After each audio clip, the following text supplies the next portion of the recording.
అసలు తెలియకనే మీరు ఆ దేవుని ఆరాధిస్తున్నారా? తెలియబడని దేవుడా? ఆ దేవుడు నాకు తెలుసు, మీకు తెలియదు. నాకు తెలుసు అంటే అర్థం ఏంటి? నాకు తెలుసు అంటే మీకు తెలియదనే కదా దాని అర్థం. తెలియదు అనే రాసుకున్నారు అక్కడ, తెలియబడని దేవునికి అని. ఈ మాట మీకు అర్థం అవ్వాలి అని అంటే ముందు దానికి కొన్ని ఉపోద్ఘాతం ఉంది. అది అర్థమవుతే కానీ మీకు ఇది అర్థం కాదు. సరే చూద్దాం. ఓకేనా? మొట్టమొదట సంఘం ఎక్కడ ఏర్పడిందమ్మా? యెరూషలేములో ఏర్పడింది. ఎంతమందితో? ఎవరితో? పేతురు ప్రసంగముతో. ఓకేనా? పేతురు ప్రసంగించబడుచూ ఉండగా 3000 మంది ఏం పొందారు? బాప్తీసం పొందారు. 3000 మందిని సంఘము అని పిలిచారు ఆ రోజు. అక్కడి నుంచి ముందుగానే పరిశుద్ధాత్మ మీ మీదకి వస్తాడు అని యేసు ప్రభు వారికి చెప్పాడు. వాళ్ళకి అపోస్తలులకి ఒలీవ కొండ దగ్గరికి వచ్చినప్పుడు, నాయనా మరలా మీ ఇళ్ళ చేరకుండా మీరు యెరూషలేము చేరుకోండి, నేను వెళ్ళి మీ కొరకు ఆదరణకర్తను పంపుతాను. ఆదరణకర్త వచ్చి మిమ్మల్ని సర్వ సత్యములోకి నడిపిస్తాడు. ఎక్కడెక్కడికండి? యూదయ, సమరయ, అంతేనా?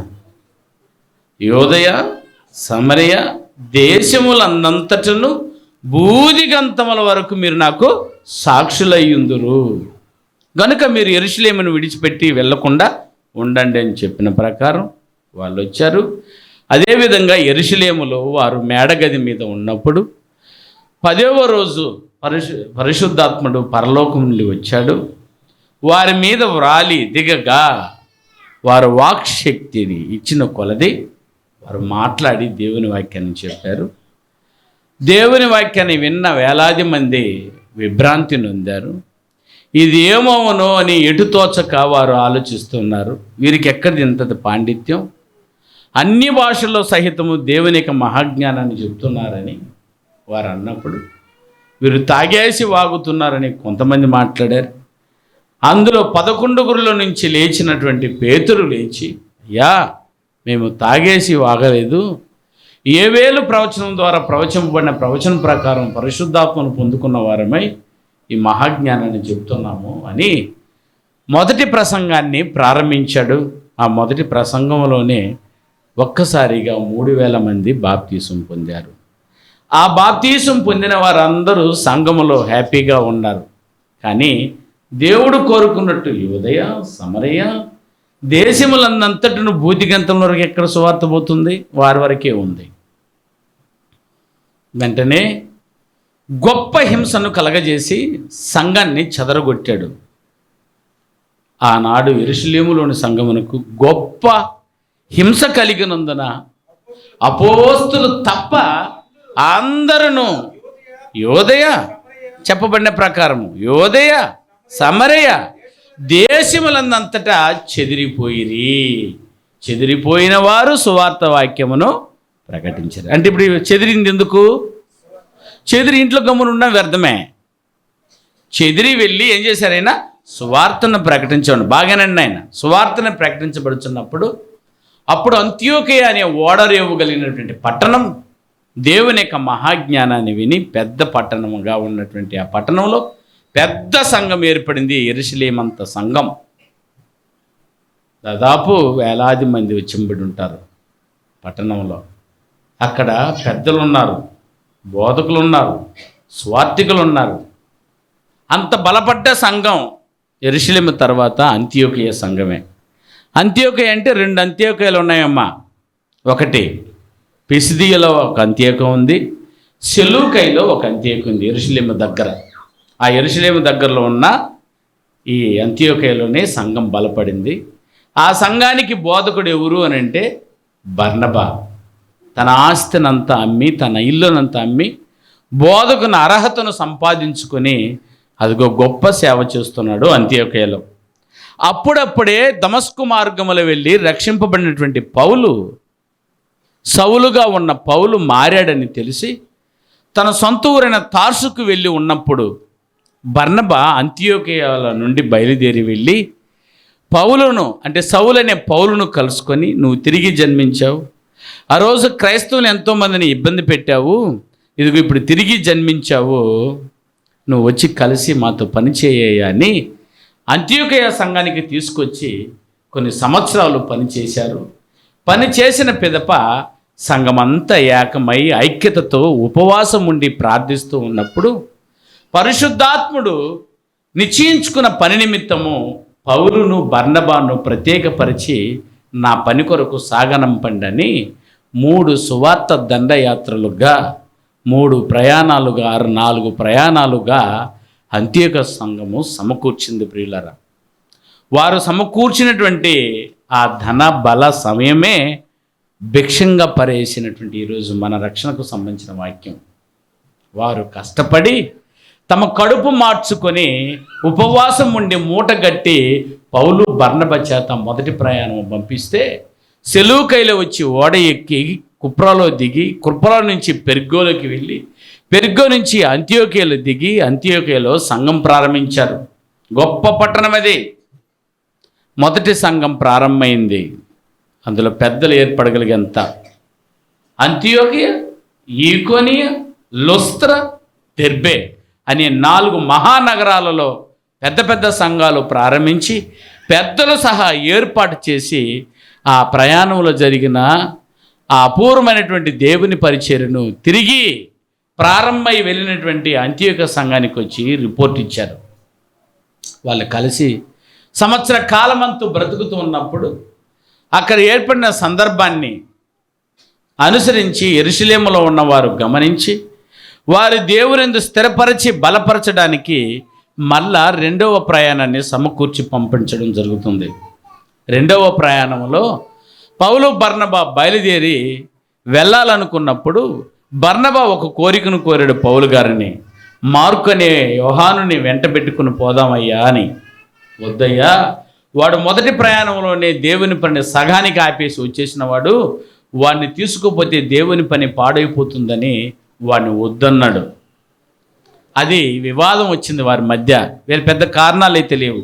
సరేనైనా నేను యోహాన్ని పెట్టుకొని నేను ఇట కుప్రాకి వెళ్ళిపోతాను, నువ్వు శీలను తిమోతును వెంట పెట్టుకొని 2వ ప్రయాణంగా నువ్వు దేవుని పనికి నువ్వు అట వెళ్ళు అని చెప్పి వారిద్దరూ విడిపోయి దేవుని పనిని ప్రారంభించారు.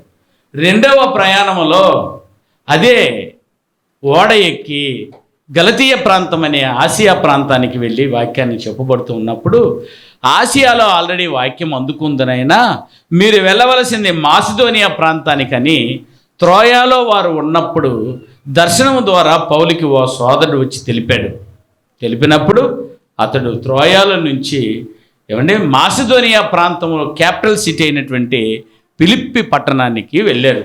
బాగా నేసేయాలి, మీరు త్వరగా వెళ్ళిపోతారు, పాఠానికి రావాలి కాబట్టి. ఫిలిప్పి పట్టణంలో వచ్చి దిగినప్పుడు ఆ ఫిలిప్పి పట్టణంలో వాక్యాన్ని చెప్పడం, ఓదారంగు పొడినమ్ము తొయతైరు పట్టణస్థురాలైనటువంటి లుదియా బాప్తిసం పొందడం, సంఘము ప్రారంభం అవ్వడం. అటు నుంచి తిన్నగా వారు దెసలోనికి పట్టణానికి రావడం. దెసలోనికి పట్టణంలో వచ్చి వాక్యం చెప్పబడుతున్నప్పుడు కొంతమంది దుండగులు లేచి పౌలును శీలను తిమోతిని వాక్యం చెప్పనీయకుండా అడ్డుకొని కొట్టడానికి ప్రయత్నించినప్పుడు వారు తిన్నగా ప్రారంభమైన సంఘాన్ని విడిచిపెట్టి రావడానికి మనసు లేక వారు ఎక్కడ పాడైపోతారో అని ఇదిగో శీలను తిమోతిని ఆ దెసలోనికులనే ఉండి తిన్నగా వారు స్థిరపడిన తర్వాత నేను ఏథెన్స్లో ఉంటాను, పక్క ఏథెన్స్లో ఉంటాను రండి అని చెప్పి పౌలు గారు వారిని అప్పగించి ఏథెన్స్ పట్టణానికి రావడం జరిగింది. మీరు చదివారే ఆ ఏథెన్స్ పట్టణం అదే. 2వ ప్రయాణంలో ఇదిగో ఫిలిప్పి పట్టణంలో వాక్యం చెప్పిన తర్వాత అదిగో దెసలోనికలోను వాక్యమును సంఘాన్ని స్థాపించబడిన తర్వాత అక్కడ నుంచి తిన్నగా వచ్చినదే ఏ ఊరినైనా ఏథెన్స్, ఆ తర్వాత కొరింథీ, ఆ తర్వాత క్రేంకు. అక్కడికి వచ్చి తల వెంట్రుకలు కత్తిరించుకొని యథావిధిగా మళ్ళా యెరూషలేము చేరుకుంటాడు. యెరూషలేములో కొన్నాళ్ళు గడిపి తిరిగి వెళ్ళి పంపినటువంటి అంత్యోకయ సంఘంలో రిపోర్ట్ ఇస్తాడు. ఇది 2వ ప్రయాణం యొక్క ముక్కుపోద్ఘాతం. అందులో ఇప్పుడు మనం చూడవలసింది ఏథెన్స్ అని చదివామే. ఏథెన్స్ వారులారా, మీరు సమస్త విషయంలో అతి దేవతా భక్తి కలిగిన వారై ఉన్నారని నాకు తెలిసింది అన్నాడు పౌలు గారు. అంటే ఇప్పుడు ఏ ఊరు ఉన్నారమ్మా? ఏ ఊరిలో ఉన్నాడు పైన? ఎక్కడి నుంచి? దెసలోనికలో ఉన్న సంఘాన్ని విడిచిపెట్టి పౌలును శీలను వారికి అప్పగించి ఆయన ఒక్కడుగా వచ్చాడు. ఏ ఊరికి? ఏథెన్స్కి. ఏథెన్స్కి వచ్చినప్పుడు జరిగిన సంఘటన ఇది. ఏం జరిగింది అని అంటే, ఆ ఊరంతా తిరిగి చూస్తే వారు భక్తి కలిగిన వారు కాదు. అంటే 3 రకాల భక్తులు ఉన్నాయి. భక్తి, అధిక భక్తి, ఏదైనా భక్తే లేకపోవడం. భక్తి లేకపోవడం, భక్తి కలిగి ఉండడం, అతి భక్తి కలిగి ఉండడం. ఇందులో ఏ కేడర్ వాళ్ళు? వీళ్ళు అతి దేవతా భక్తి కలివారు. దేవతలు ఉన్నారని నమ్మగలిగిన వారు, దేవుళ్ళు ఉన్నారని నమ్మగలిగినటువంటి ప్రజలు. అయినా వారు ఎంత దిటిగా ఉంటారో ఒకసారి చూడండి. దేవుళ్ళే లేదు అనే వారికి పాఠం చెప్పడం కష్టం. దేవుడు ఉన్నారు అని నమ్మిన వారికి చెప్పడం కొంచెం ఈజీ. దేవుడు ఎక్కువగా ఉన్నాడని చెప్పడం, అటు వారికి చెప్పడం ఇంకా కష్టం కదా. నేను వీళ్ళు ఎట్లాంటి వారినైనా అతి దేవతా భక్తి కలిగిన వారట. అది ఎలా కనిపెట్టాడనంటే, అదిగో ఆయన ఊర్లో చుట్టూ చూస్తున్నప్పుడు, నేను సంచరించుచు మీ దేవతా ప్రతిమలను చూచుచూ ఉన్నాను. వారి దేవతా ప్రతిమలు తెలుసు కదైనా, విగ్రహాలు కట్టి పెట్టేసి ఉన్నారు. ఆ విగ్రహాలు కట్టి పెట్టింటే ఆ విగ్రహాలంతా చూసుకుంటూ వచ్చాడు. అరే వీళ్ళకి ఇంత భక్తి ఉందని చూస్తూ వస్తే మధ్యలో ఒక విగ్రహం ఉంది. ఆ విగ్రహం మీద ఏమని ఉంది చూడండి. ఆయన నేను ఆ విగ్రహానంతా చూస్తూ వచ్చినప్పుడు ఒక బలిపీఠం నాకు కనబడింది. దాని మీద తెలియబడని దేవునికి అని వ్రాయబడి ఉన్నది. అంతే రాసేస్తున్నారు, మాకు తెలియదు ఇక అక్కడ. ఆ దేవుడు ఈ దేవుడు, ఆ దేవుడు ఈ దేవుడు అంటే, ఇప్పుడు అన్ని దేవుళ్ళు తెలిసినా వాళ్ళకు ఒక దేవుడు తెలియదు అన్నమాట. అందుకు పౌలు గారు ఏమన్నారు చూడండి. కాబట్టి మీరైతే తెలియకనే దేని యందు భక్తి కలిగి ఉన్నారో, దేవుని యందు భక్తి కలిగి ఉన్నారు, కానీ ఆ దేవుడు ఎవరో వాళ్ళకి తెలియదు. ఆ తెలియబడనని రాసుకొని ఉన్నారే, ఆ తెలియబడని దేవుణ్ణి నేను మీకు ప్రకటిస్తున్నానంటే, ఇప్పుడు ఆ దేవుడు నాకు తెలుసు కనుక నాకు తెలిసిన దేవుడు మీకు తెలియలేదు. అది ప్రాబ్లం. అందుకని దీనికి టైటిల్ ఏం పెట్టానంటే, మాకు తెలిసిన దేవుడు ఆర్ నాకు తెలిసిన దేవుడు మీకు తెలుసా.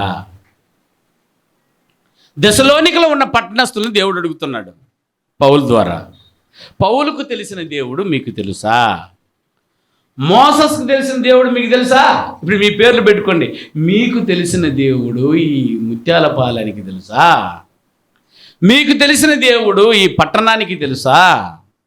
మీకు తెలిసిన దేవుడు ఇదిగో ఈ జిల్లాకు తెలుసా? ఈ రాష్ట్రానికి తెలుసా? తెలియబడని దేవుణ్ణి మొక్కుతున్నారు. దేవుడంటేనే తెలియదు, మొక్కేద్దామని మొక్కేస్తున్నారు. క్రైస్తవులుగా బైబిల్ పట్టుకున్న వారికి కూడా దేవుడు తెలియలేదు. ఇది నా ప్రాబ్లం. సంఘములో వచ్చి బాప్తీసం పొందారు, వాళ్ళకు కూడా తెలియలేదు. నాకు తెలిసిన దేవుడు వాళ్ళకి తెలియలేదు. పౌలు గారికి తెలిసిన దేవుడు వారికి తెలియలేదు. అది ప్రాబ్లం. పౌలు గారికి తెలిసిన దేవుడు తెలిసి ఉంటే ఇంత విపత్తు జరగదు నాన్న. పౌలు గారికి తెలిసిన దేవుడు వీరికి తెలిసి ఉంటే బాధ రాదనయన్న. చెడు యేసుప్రభు వారు సమరయ మార్గమున వెళుతూ ఓ బావి దగ్గర చేరుకున్నాడు. ఆ బావి దగ్గర చేరుకున్నప్పుడు సరాసరి 12 గంటలు. ఇప్పుడు కూడా 12 గంటలే అనేనా చూడు, కరెక్ట్గా 12 అవుతుంది. ఇదే ప్రకారం వెళ్ళి కూర్చున్నారు. ఆమె వచ్చింది, అక్క. ఏ అక్క? సమరయ అక్క. అందరూ అణిగాడిపోయిన తర్వాత ఎండబడినప్పుడు ఎవరు ఇంకా ఉండరు బావి దగ్గరని కడవ సంకలో పెట్టుకొని వచ్చింది. వచ్చి నీళ్లు చేదుకుంటూ ఉంది అంబాడికి. ఈయన వరకు బొమ్మను కూర్చున్నారు యేసుప్రభు వారు అక్కడ. చేదుకుంటున్న ఆమెను చూసి కొంచెం నీళ్లు పోయగలదమ్మా, దాహం వేస్తుంది అన్నాడు. అందుకు ఆమె ఏమన్నది, నాయనా యూదుడివైన నీవు దాహానికి ఇమ్మని నాతో మాట్లాడగలవా? నువ్వు మాట్లాడొచ్చా? అసలు ఎలా అడుగుచున్నావు? అసలు రూల్ లేదు కదా. అంటే సమరయులతో ఎవరు మాట్లాడరు నాయనా? యూదులు మాట్లాడరు. సమరయులు ఎవరు చెప్పారు మీకు? ఇశ్రాయేలీలకని అషూరులకని పుట్టి కల్తీ జనం, సంకరజాతి అంటారు దాన్ని. అనేనా కలిసి పుట్టితే వారికి పుట్టిన వారే సమరయులు. వీళ్ళకంటే యూదులకు పడదు. స్టాగరస్టులు యూదులు 2 గోత్రాల వారు, ఇశ్రాయేలు 10 గోత్రాల వారు. వారైతే కలిసిపోయారు, కానీ 2 గోత్రాల వారు కలవకుండా నిష్ఠాగరిష్టంగా బతికారు. అదిగో ఆ గోత్రం నుంచి, యోధా గోత్రం నుంచి యేసుప్రభువు వారు పుట్టారు. అసలు సమరయ మార్గం రాకుండా మృత సముద్రం అనే మార్గంలో పడవలో వెళ్ళిపోయేవారు, ఆ ఊరు అల్ల తొక్కకూడదని. చూసారా, అంత భయంకరులు యూదులంటే. అలాంటి వారిలో పుట్టినటువంటి యేసుప్రభు ఆ ఊరి మీద నడిచి వస్తున్నాడు. అంతేకాదు, ఆ ఊరు ఆమెని ఏమడుగుతున్నాడా, నీ కడవలో ఉన్న నీళ్ళు అటు పోయిరాదు అని, నీ బావిలో ఉన్న నీళ్ళు అలా చేతికి పోయిరాదు అన్నప్పుడు అసలు నువ్వు అడగొచ్చా అని అడిగింది ఆమె. అందుకే ఏనన్నాడు, నువ్విచ్చే నీళ్ళు అయితే తాగితే మళ్ళా దాహం వేస్తుంది తల్లి, కానీ నా దగ్గర ఒక నీళ్ళు ఉంది, ఆ నీళ్ళకి నీకు ఇచ్చానంటే అసలు ఎప్పటికీ ఏం కాదా, దాహమే ఉండదట. అబ్బా, ఆ నీళ్ళు ఇచ్చేసేయ్యా ముందా. ఎందుకని, నేను ఈ బావి దగ్గర వచ్చి అక్కమ్మల దగ్గర తిట్టించుకుంటున్నా, నేను వచ్చినప్పుడల్లా నేను తిడుతున్నారు అంటే నేను చేసే పని అలాంటిది. నేను ఒక వేశ్యను. ఏమండి, నన్ను అందరూ అవమానపరుస్తున్నారు ఇక్కడికి వస్తే, కానీ నీళ్ళకి రాకుండా నేను ఉండలేను, తాగకుండా నేను ఉండలేను కదా. ఈ నీళ్ళకి నిచ్చామనుకో, ఈ రోజు తాగేస్తే ఇంకా గొడవ తిరిగిపోద్ది, నీటి గొడవ. నేను చక్కగా బిజినెస్ చేసుకుని బతుకుతుంటాను కాబట్టి ఆ నీళ్ళు నాకు ఇచ్చేయని బ్రతిమలాడింది. నీళ్ళు పోయాల్సిన ఆమె ఆయన నీళ్ళు ఇమ్మని బ్రతిమలాడుతుంది. ఇప్పుడు అర్థమవుతుంది. నేను కడవ దగ్గర ఉండేది ఎవరా, బావి దగ్గర ఉండేది ఎవరు, నేను కడవతో ఆమె పోయాలా ఈయన పోయాలా? ఆమె దగ్గర నీళ్ళు లేదని తెలుసు, ఎందుకంటే ఆ నీళ్ళు ఈయన దగ్గరే ఉంటుందని తెలుసుకొని ఆ నీళ్ళు పోయేయ్యా అని అంటుంది. వెరీ గుడ్, పోస్తాను, నీ భర్తను ఎంటర్ తీసుకురాబో అన్నాడు. భర్త నాకు లేడుగా, సులువుగా. అవును, ఇప్పుడు ఉండేవాడు కూడా నీవాడు కాదు, కానీ 5 మంది ఉన్నారు, వాళ్ళు కూడా నీ వాళ్ళు కాదన్న. వెంటనే గుండె జారిపోయింది. అమ్మాయి నా ఇష్టంతా చెప్పేస్తున్నాడు ఈయన అన్నీ ఎరిగినాడు. ఎవరయ్యా నువ్వు అన్నప్పుడు, నువ్వు మెస్సయ్యవి అనే సంగతిని గుర్తించింది. అప్పుడు ఒక మాట అనాల్సి వచ్చింది, మా ఇన్నాళ్ళు నువ్వు వేసిగా ఉండడానికి కారణం ఏంటంటే నీకు తెలియని ఆరాధన నాకు తెలుసు కనుక. నాకు తెలిసిన ఆరాధన నీకు తెలిసి ఉంటే ఈరోజు ఇంత చండాలమైనటువంటి బతికేదానివి కాదు. నాకు తెలిసిన దేవుణ్ణి ఆరాధిస్తూ నువ్వును ఆరాధించి ఉంటే ఈ గొడవ నీకు రాదు. మా ఒక కాలము వచ్చుచున్నది, ఆ కాలమున ఈ పర్వతం మీదనైనను యెరూషలేములోనైనను ఆ తండ్రి అయిన దేవుని మీరు ఆరాధింపరు. నా మాట నమ్ము. మీరు మీకు తెలియని దానిని ఆరాధించుచున్నారు తల్లి, మీకు తెలియని దాన్ని ఆరాధించుచున్నారు. ఇశ్రాయేలీల కడుపులో పుట్టిన వారు కూడా తెలియకుండా ఆరాధిస్తారు నాయన. క్రైస్తవ కుటుంబాల్లో పుట్టి కూడా ఆరాధించకుండా ఉన్నారా? నిజదేవుణ్ణి తెలుసుకోకుండా ఉన్నారు. బైబిల్ ఎడ్యుకేషనల్ లెర్నింగ్ సెంటర్కి వచ్చి కూడా దేవుడు తెలియలేదన్న కొంతమందికి. బయట ఉంటే కోబోలు మహాజ్ఞానం నూరిపోస్తున్నాము. పొట్ట పొడిస్తే అక్షరం రాని వాళ్ళు కూడా ఈరోజు బోధకుల స్థితిలో అయిపోయేటట్టు నేర్పిస్తూ ఉన్నాము. ఎక్కడికి వచ్చి కూడా నీకు పాఠం అర్థం కాలేదు, ఇప్పటికి వచ్చినా నీకు దేవుడు అర్థం కాలేదంటే కరెక్ట్గా మోసస్ తెలుసుకున్న దేవుడు మీకు అర్థం కాల. అది బాధ. నువ్వు నేర్చుకున్న దేవుడు ఎవరు తెలుసా? ఏదో గొప్ప చేసేయాలనుకున్న దేవుడివేమో. కానీ నేను తెలుసుకున్న దేవుడు పౌలు తెలుసుకున్న దేవుడు. నేను తెలుసుకున్న దేవుడు చూద్దరు ఎంతంతమంది తెలుసుకున్నారు. సమరయ స్త్రీ దిమ్మ తిరిగిపోయింది. అప్పుడు మాకు తెలియని దేవుడు ఉన్నాడా? మాకు తెలియని ఆరాధన ఉందా? యేసుప్రభు అన్నారు, మాకు తెలిసిన దేవుడు నీకు తెలియదు. మేము మాకు తెలిసిన దానిని ఆరాధించుచున్నాము. అయ్యా, మీరు తెలియని దాన్ని ఆరాధిస్తున్నారమ్మా. అప్పుడు దేవుడే తెలియదంటే ఇప్పుడు ఆరాధన కరెక్ట్గా ఉంటుంది నాయనా. దేవుడే కరెక్ట్గా తెలియకపోతే ఆరాధన కరెక్ట్ అవుతుందా? మేము కూడా ఆరాధిస్తున్నాం, మేము కూడా ప్రసంగిస్తున్నాం, మేము కూడా చర్చికి వెళ్తున్నాం అంటున్నాము. కానీ దేవుడు తెలియకనే తెలుసా? యేసుకు తెలిసిన దేవుడు నీకు తెలుసా? పౌలుకు తెలిసిన దేవుడు నీకు తెలుసా? వారి ద్వారా తెలుసుకున్న దేవుడు నీకు తెలుసా? తెలియదు కనుక ఎంత ప్రాబ్లం. తెలిసి ఉంటే ఆమె వ్యభిచారానికి పోయి ఉండేది కాదు నాయన. తెలుసుకున్న తర్వాత తక్షణమే కుండతో సహా పగలగొట్టి ఒక్కసారిగా తిన్నగా పరిగెత్తింది సమరయ మార్గానికి. నాకు తెలిసిన దేవుడు మీకు తెలుసా అని చెప్పింది పోయి. ఎక్కడ?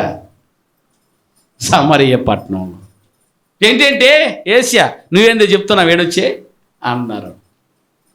నేను వేసినే కాబోలు, మాకు తెలిసిన దేవుడు, ఐ మీన్ నాకు తెలిసిన దేవుడు మీకు తెలుసా?